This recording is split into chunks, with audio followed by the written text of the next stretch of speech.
오늘은 올해 81세 연기자 선우용녀님의 이야기로 시작하겠습니다.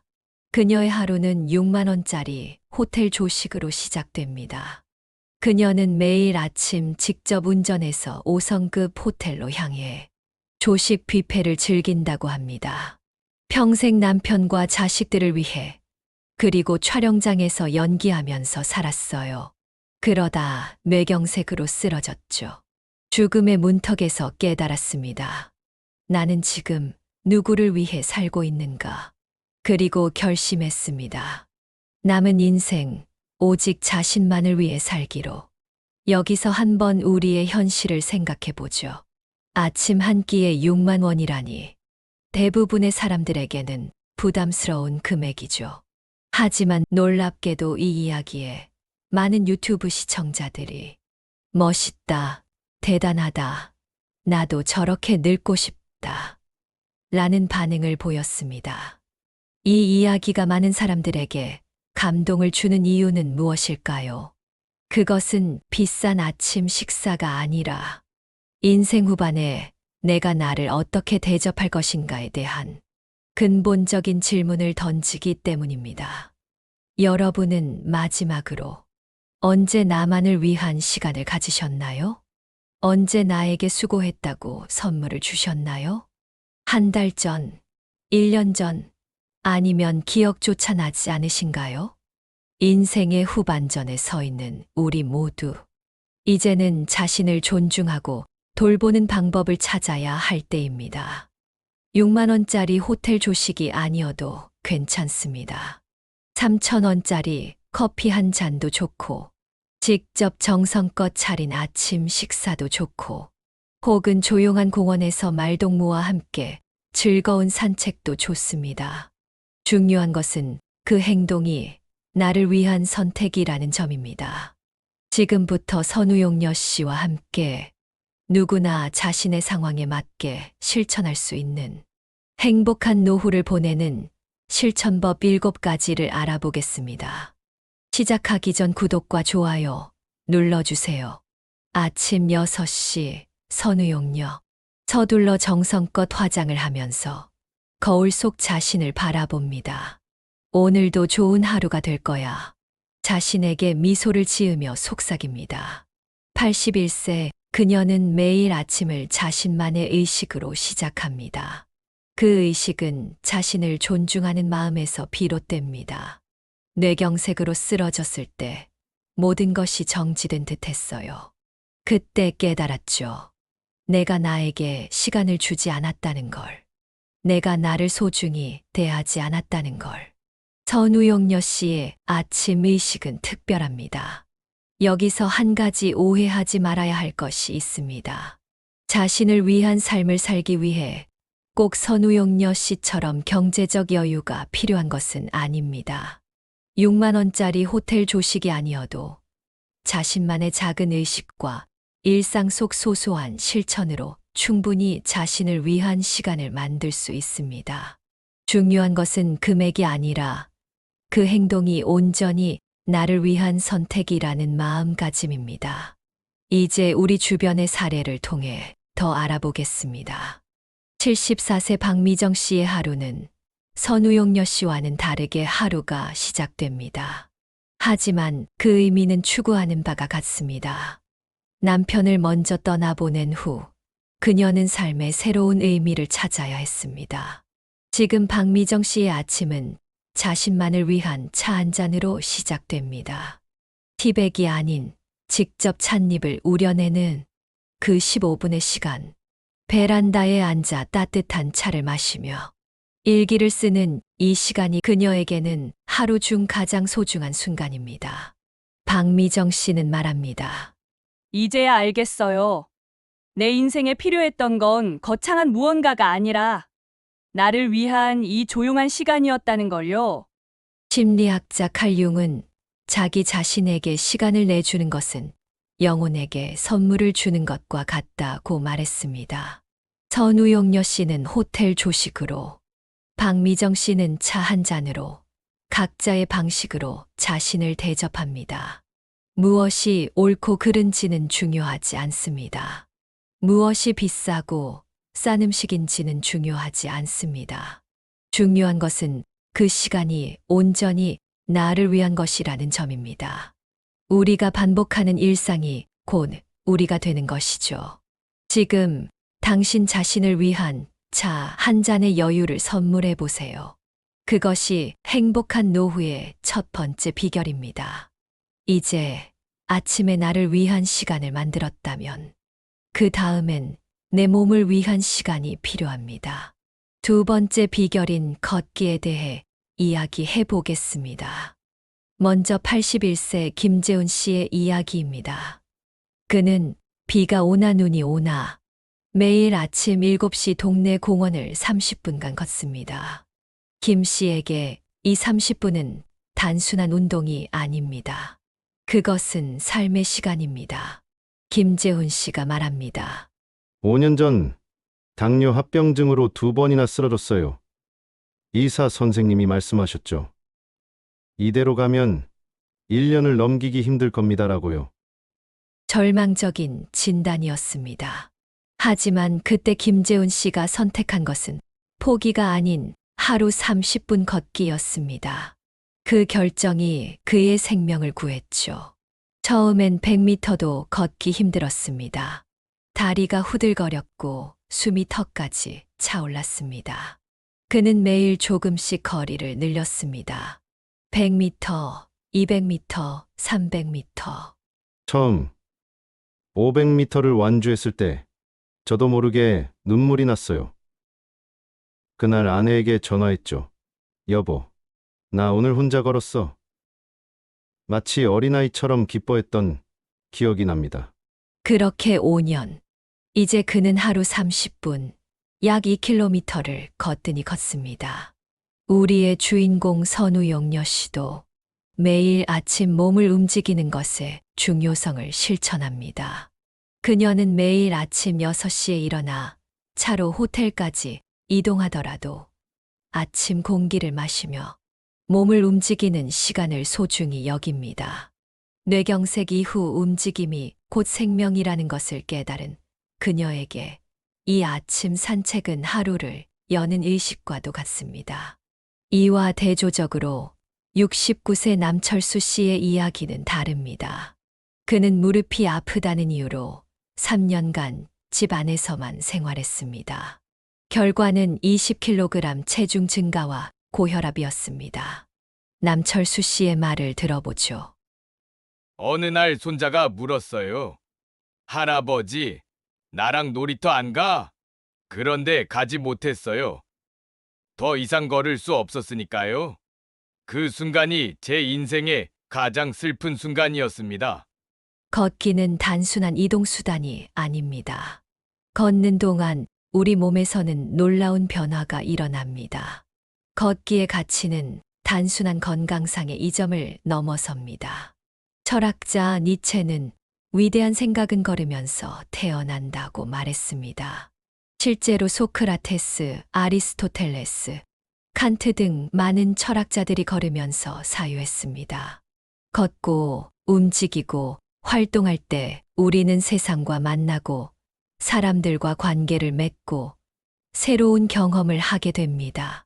그렇게 공간을 채우며 우리는 나 여기 있어요 라고 세상에 말하는 거죠. 당신은 오늘 몇 걸음 걸으셨나요? 지금 이 순간부터 하루 30분만 걸어보세요. 그것이 행복한 노후의 두 번째 비결입니다. 걷기로 몸을 움직였다면 이제는 마음도 움직여 볼까요?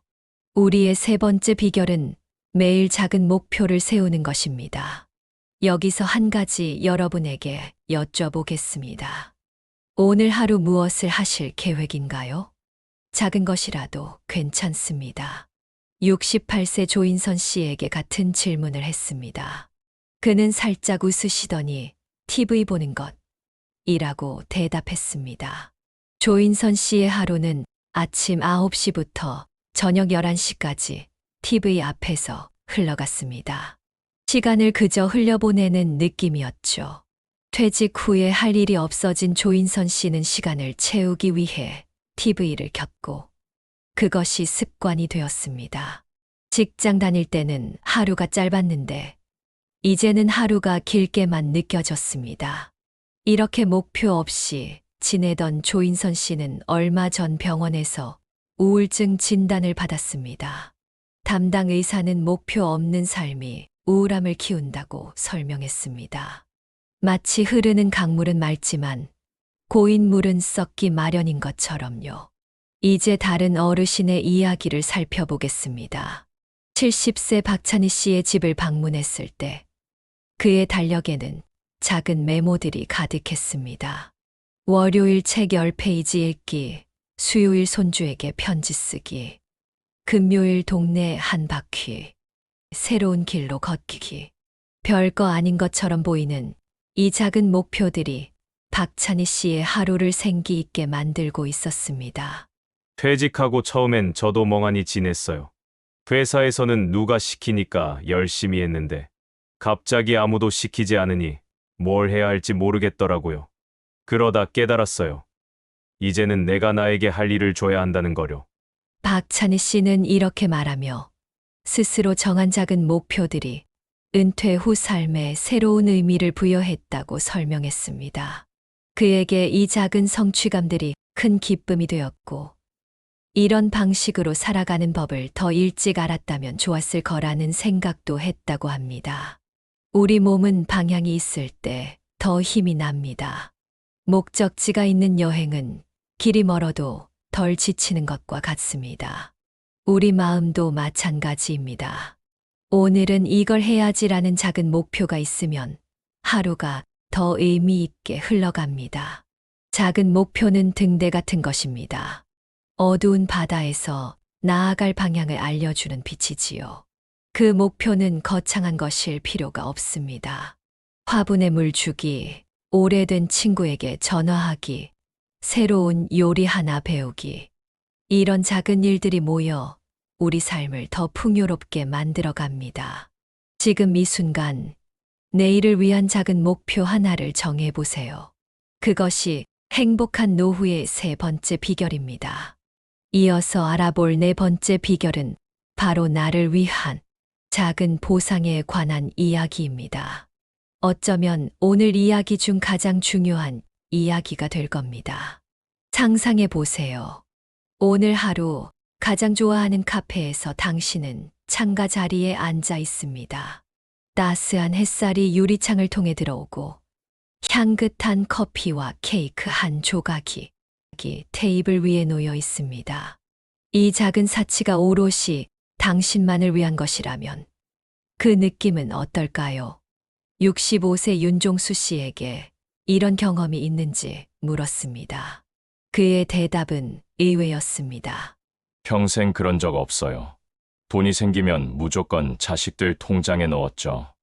내 옷은 10년 넘게 같은 걸 입어요. 아버지는 검소하시네요라는 말이 칭찬처럼 들렸으니까요. 윤종수 씨의 검소함은 분명 미덕이었습니다. 하지만 모든 미덕에는 그림자가 있어요. 평생 자신을 위한 작은 기쁨조차 허용하지 않은 대가였습니다. 반면 76세 이복희 씨의 달력에는 빨간색으로 동그라미 친 날들이 있었습니다. 나의 보상데이예요. 한 달에 2번. 내가 나에게 주는 선물의 날이죠. 어떨 땐 혼자 영화를 보러 가기도 하고, 어떨 땐 그냥 맛있는 디저트를 사 먹어요. 금액보다 중요한 건 내가 나를 위해 무언가를 한다는 마음이에요.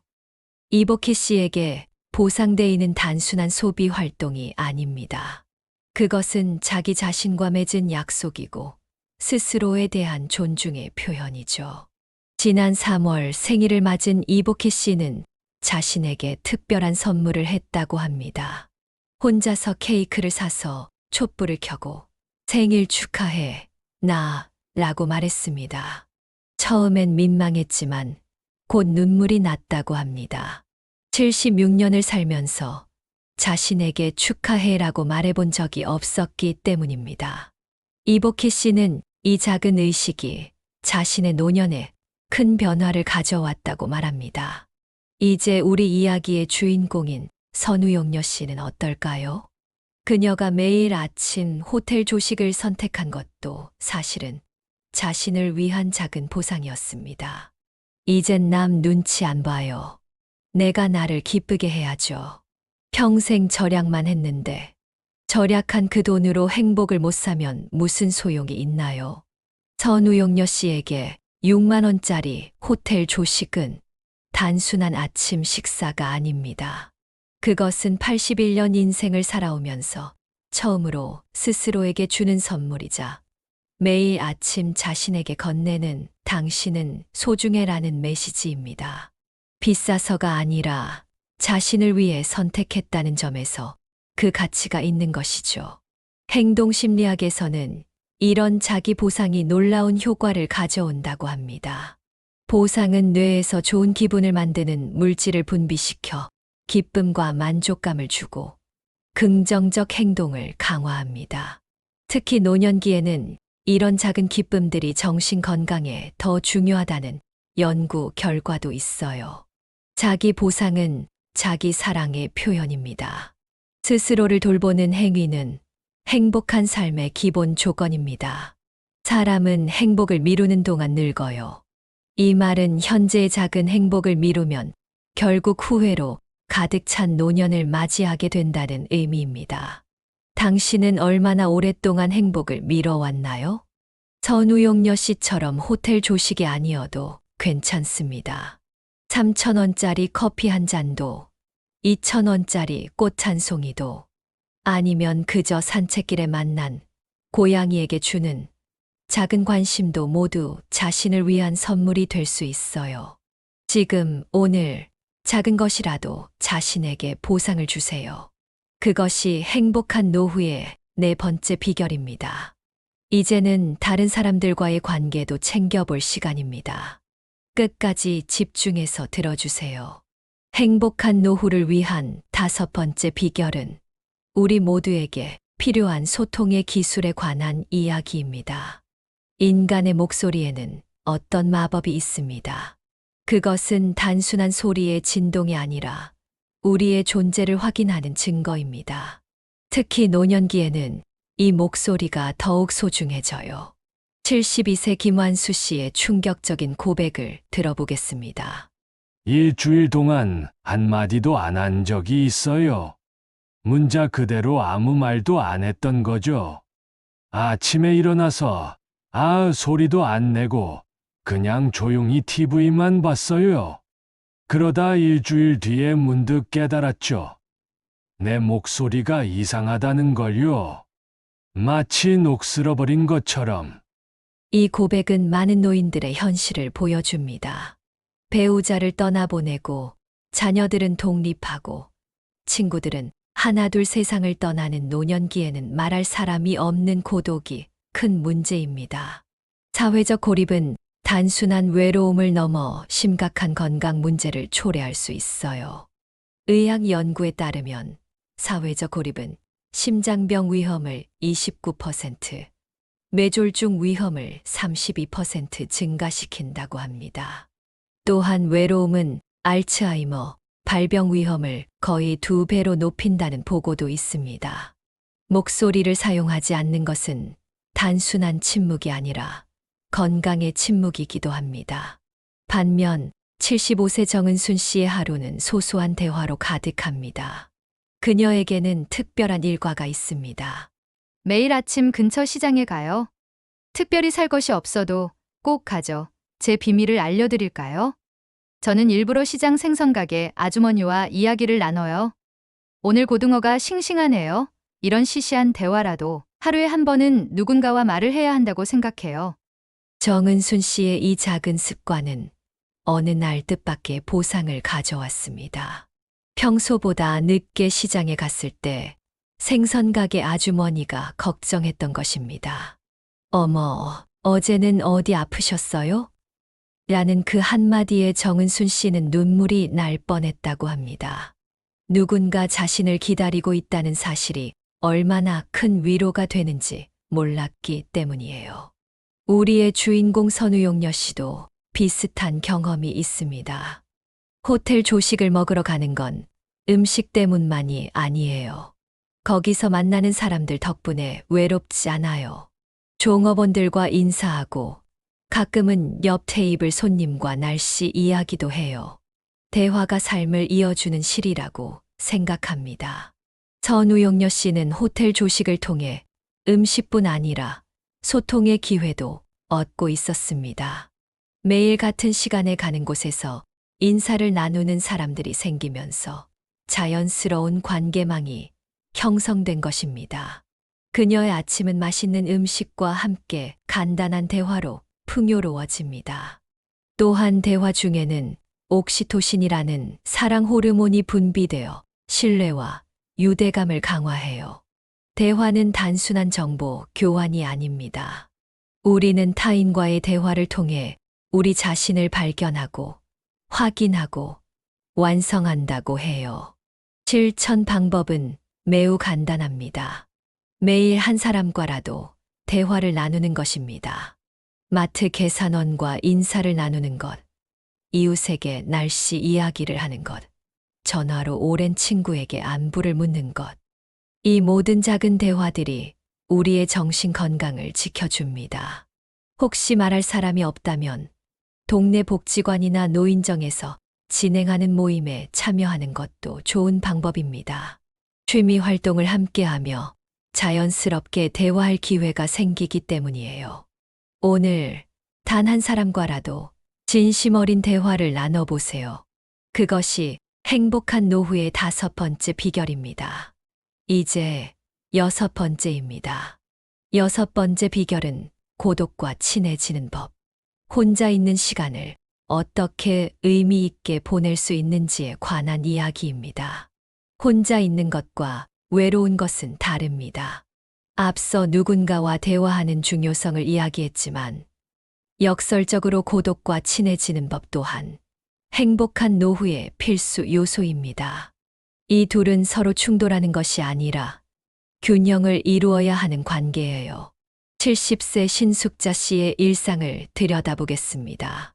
그녀는 혼자 있는 시간을 견디지 못합니다. TV가 꺼지면 라디오를 켜고 라디오가 없으면 계속 자녀들에게 전화를 겁니다. 조용해지면 불안해요. 그래서 아이들에게 하루에 10번도 넘게 전화하곤 했죠. 나중에 알았어요. 아이들이 저를 콜테러범이라고 부르는 거려. 신숙자 씨는 침묵의 공간을 채우기 위해 필사적으로 소리를 찾았습니다. 그러던 어느 날 그녀는 충격적인 사실을 알게 됩니다. 우연히 딸의 휴대폰을 봤는데 자신의 연락처가 콜테러범으로 저장되어 있었던 것입니다. 신숙자 씨의 자녀들은 점점 그녀의 전화를 피하게 되었고 이는 더 큰 외로움으로 이어졌어요. 고독에 대한 우리의 생각을 바꿔볼 필요가 있습니다. 고독은 피해야 할 적이 아니라 오히려 친구처럼 대할 수 있습니다. 재미있는 사실은 고독을 두려워할수록 더 외로워지고 고독을 받아들일수록 덜 외롭다는 연구 결과가 있어요. 한 연구에 따르면 스스로 선택한 혼자만의 시간은 창의력을 높이고 문제 해결 능력을 키우며 자신을 더 잘 이해하게 도와준다고 합니다. 특히 나이가 들수록 이런 자기만의 시간이 더 소중해질 수 있습니다. 82세 김영호 교수의 사례를 살펴보겠습니다. 그는 서울대 명예교수로 은퇴 후에도 왕성한 활동을 이어가고 있습니다. 그의 하루 일과 중 가장 중요한 시간은 아침 6시부터 8시까지의 침묵의 시간입니다. 아침 2시간은 온전히 나만의 시간입니다. 그 시간에는 전화도 받지 않고 인터넷도 보지 않아요. 그저 창밖을 바라보거나 음악을 듣거나 책을 읽습니다. 때로는 아무것도 하지 않고 그냥 앉아있기도 해요. 이 시간이 제 하루를 단단하게 만듭니다. 젊었을 때는 가치를 몰랐던 조용한 시간이 나이 들수록 인생의 보물이 되었습니다. 김영호 교수는 이 습관을 20년 넘게 이어왔다고 합니다. 특히 은퇴 후에는 이 시간이 더욱 소중해졌다고 말합니다. 그의 말에는 깊은 지혜가 담겨 있어요. 젊을 때는 바쁘게 살면서 혼자만의 시간이 얼마나 소중한지 깨닫지 못하다가 나이가 들수록 그 가치를 발견하게 된다는 것입니다. 고독을 의미 있게 보내는 방법은 다양합니다. 명상을 해도 좋고, 책을 읽어도 좋고, 일기를 써도 좋습니다. 그림을 그리거나 음악을 듣는 것도 좋은 방법입니다. 중요한 것은 이 시간이 피해야 할 시간이 아니라 즐기는 시간이 되어야 한다는 점이에요. 혼자 있는 시간을 즐기는 법을 배우면 삶이 더 풍요로워집니다. 다른 사람에게 의존하지 않고도 행복할 수 있는 힘이 생기기 때문입니다. 또한 자신을 더 깊이 이해하게 되면 다른 사람들과의 관계도 더 건강해질 수 있어요. 혼자 있는 게 슬픈 게 아니라 나를 모를 때가 슬픈 거예요. 이 말은 단순한 위로가 아닙니다. 혼자 있는 시간을 통해 자신을 알아가고 그렇게 얻은 자기 이해를 바탕으로 더 깊은 관계를 맺을 수 있다는 의미입니다. 혼자 있는 시간과 함께 있는 시간의 균형이 행복한 노후의 열쇠가 될 수 있어요. 오늘 잠시라도 모든 소음을 끄고 고요함을 경험해 보세요. 스마트폰도 TV도 라디오도 없는 시간. 그 고독을 두려워하지 말고 오히려 친구처럼 환영해 보세요. 혼자 있는 시간을 소중히 여기는 법을 배웠다면 우리의 마지막 이야기는 감사에 관한 것입니다.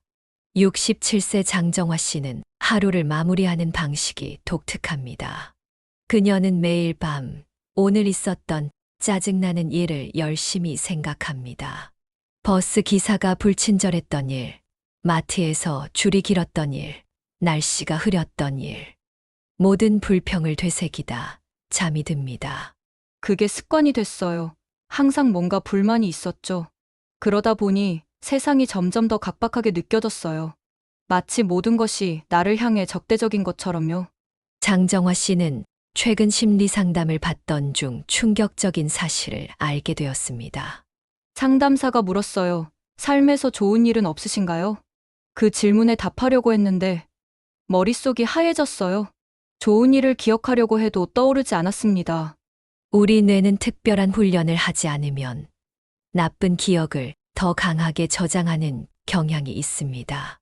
그것은 우리 조상들이 생존하기 위해 필요했던 기능이지만 현대 사회에서는 그 기능이 행복을 방해하는 장애물이 되기도 합니다. 반면 82세 홍정자 씨의 침대 옆에는 작은 노트가 하나 있습니다.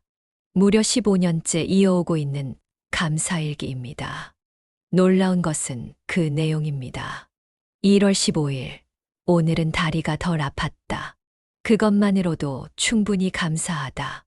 2월 3일, 창문으로 들어오는 햇살이 따뜻했다. 감사. 3월 18일, 오늘 마트 계산원이 웃으며 인사해줬다. 행복했다. 그저 작은 것들이지만 홍정자 씨는 매일 밤 그 작은 행복을 기록합니다. 처음엔 억지로 했어요. 무언가 감사할 일을 찾기가 힘들었거든요. 하지만 점점 하루 종일 오늘의 감사거리를 찾는 버릇이 생겼어요. 그러자 세상이 달라 보이기 시작했죠. 82세의 그녀가 여전히 맑은 눈빛으로 세상을 바라보는 비결이 여기에 있었습니다. 그 노트를 시작한 뒤로 가장 큰 변화는 보이는 세상이 달라진 거예요. 이상하게도 감사할 일을 찾다 보니 감사할 일이 더 많이 생겼어요. 어쩌면 원래 있었는데 제가 못 봤던 것인지도 모르겠어요. 전우용녀 씨도 자신만의 감사 의식이 있습니다. 조식 먹을 때 창밖을 보며 오늘도 살아있음에 감사해요. 남편은 그렇게 못했으니까요. 살아있다는 것 자체가 기적이죠. 감사는 단순한 긍정적 생각이 아닙니다. 또한 감사는 노화의 진행 속도도 늦춘다는 증거가 있습니다. 지속적인 감사 연습을 했던 노인들은 그렇지 않은 노인들보다 인지기능 저하 속도가 현저히 느렸다는 연구 결과도 있습니다. 감사는 눈에 보이지 않는 근육과 같습니다. 처음에는 찾기 어렵고 훈련하기 어렵지만 지속적으로 연습하면 점점 강해집니다. 그리고 그 근육이 강해질수록 우리의 삶은 더 풍요로워집니다. 어제의 행복을 오늘의 당연함으로 여기지 마세요. 당연한 것은 하나도 없습니다. 숨 쉬는 것조차도 감사의 대상이 될 수 있어요. 79세 이미경 씨는 아침에 일어나 가장 먼저 하는 일이 창문을 열고 깊은 숨을 들이마시는 것입니다. 그리고 중얼거립니다. 감사합니다. 오늘도 살아있어서. 이 단순한 의식이 그녀의 하루를 밝게 시작하는 비결입니다. 당신의 감사 노트를 시작해 보세요. 방법은 간단합니다. 작은 노트를 준비하고 매일 밤 잠들기 전 오늘 감사했던 일 한 가지를 적는 것입니다. 아무리 사소한 것이라도 괜찮습니다. 중요한 것은 지속적으로 하는 것입니다. 오늘 밤 잠들기 전 작은 감사 한 가지를 떠올려 보세요. 그것이 행복한 노후의 7번째 비결입니다. 지금껏 우리는 배우 선우용녀 씨와 함께 행복한 노후를 위한 7가지 비결을 알아보았습니다. 나를 위한 차 한 잔으로 하루를 시작하고, 하루 30분은 반드시 걷고, 작은 목표를 세우고, 자신에게 보상을 주고, 하루 한 번은 누군가와 대화하고, 고독과 친해지고, 감사의 마음을 기록하는 것. 이 모든 것들의 공통점은 무엇일까요? 바로 선택입니다. 자신의 삶을 스스로 선택하는 것. 선우용녀 씨의 6만 원짜리 호텔 조식이 주는 진짜 메시지는 단 하나입니다. 당신 삶의 주인이 되어라. 그녀는 81세를 살며 깨달았습니다. 지금껏 남을 위해 살았다면 이제는 나를 위해 살아야 할 시간입니다. 물론 모두가 6만 원짜리 호텔 조식을 먹을 수는 없을 것입니다. 그러나 중요한 것은 금액이 아닙니다. 3천 원짜리 커피 한 잔, 5천 원짜리 빵 또는 집에서 직접 차린 조용한 아침 식사도 좋습니다. 중요한 것은 그 시간이 나를 위한 시간이라는 인식입니다. 선우용녀 씨는 이렇게 말합니다. 이젠 내 밥상, 내 삶, 내 하루를 내가 정합니다. 그녀가 우리에게 주는 메시지는 단순합니다. 어느 날 갑자기 80세가 되어 내 인생은 어디로 갔지? 라고 묻지 말라는 것입니다. 지금 이 순간부터 당신의 삶을 당신이 선택하세요. 1945년생으로 무용수 출신인 선우용녀 씨. 그녀는 남편과 사별하고 자녀들도 독립한 뒤 뇌경색을 겪으며 인생의 전환점을 맞이했습니다. 그리고 결정했습니다. 이제는 자신을 위해 살기로. 그녀의 선택이 우리에게 다시 한번 묻습니다. 당신은 어떤 호텔 조식을 선택하고 싶으신가요? 노후는 기다리는 시간이 아닙니다. 선택하는 시간입니다. 오늘도 나를 위해 조식 한 끼 차려보는 건 어떨까요? 이 영상이 도움이 되셨다면 구독과 좋아요 부탁드립니다. 인생은 후반전 채널에서는 앞으로도 여러분의 행복한 노후를 위한 다양한 이야기를 준비하고 있습니다. 다음 영상에서 또 뵙겠습니다. 감사합니다.